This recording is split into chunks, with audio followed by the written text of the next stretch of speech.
पृथ्वीराज चौहान चाहमन वंश के अंतिम एवं सबसे अधिक प्रतापी सम्राट थे। उनका जन्म सन 1161 में हुआ था। उनके पास शब्द भेदी तीर चलाने की खासियत थी। उन्हें उनकी वीरता और मोहम्मद अफगोरी के खिलाफ हुए युद्ध के कारण स्मरण किया जाता है। उन्होंने सन 1191 में मोहम्मद अफगोरी को तरेन की पहली लड़ाई में शिकस्त दी, परंतु पृथ्वीराज चौहान ने एक सच्चे राजपूत का धर्म निभाते हुए मोहम्मद अफगोरी की वापस आ रही सेना पर हमला करने से इनकार कर दिया। फलस्वरूप मोहम्मद अफगोरी ने उन्हें तरेन के दूसरे युद्ध में शिकस्त दी। पृथ्वीराज चौहान को जलते हुए सलिए से अंधा कर दिया गया, परंतु उन्होंने हार नहीं मानी।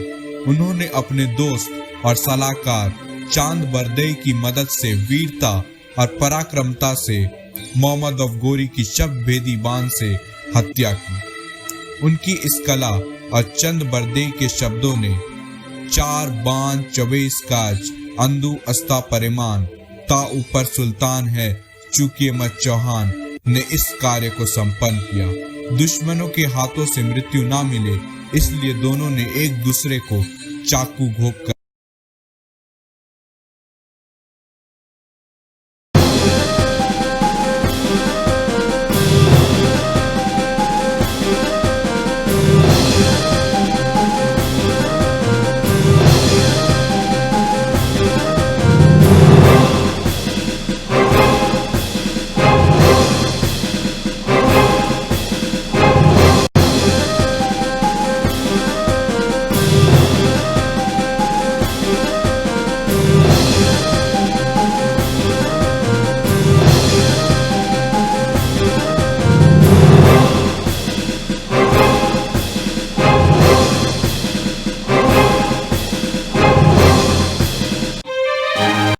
चंद्रगुप्त मौर्य का जन्म 340 ई पाटलिपुत्र बिहार में हुआ था।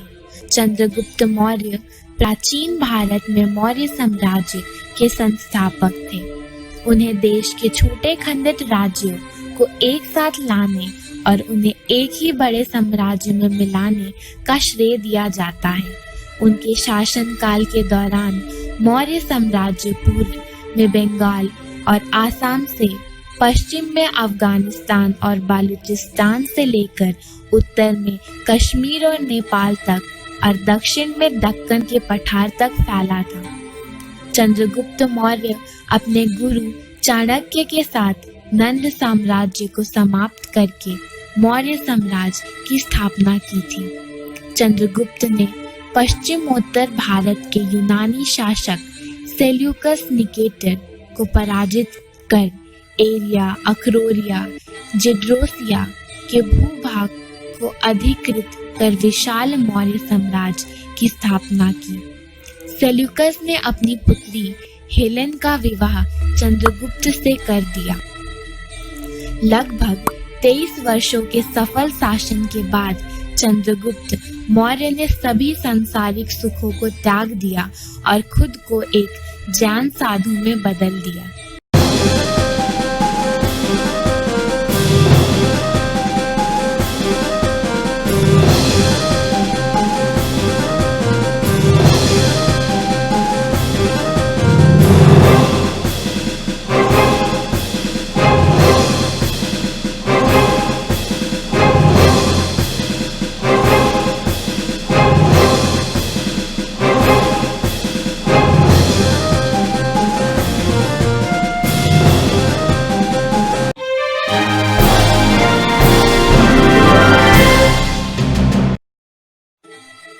सुल्तान 1236 से 1240 ईस्वी तक दिल्ली की गद्दी पर शासन करने वाली पहली और एकमात्र महिला सुल्ताना थी।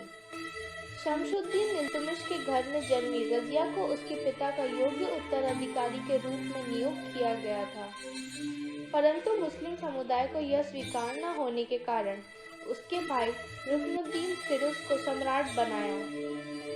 लेकिन जल्दी ही उनका शासन समाप्त हो गया जब रज़िया के साथ एक युद्ध में उनकी हत्या हो गई और रज़िया को गद्दी पर बैठा दिया।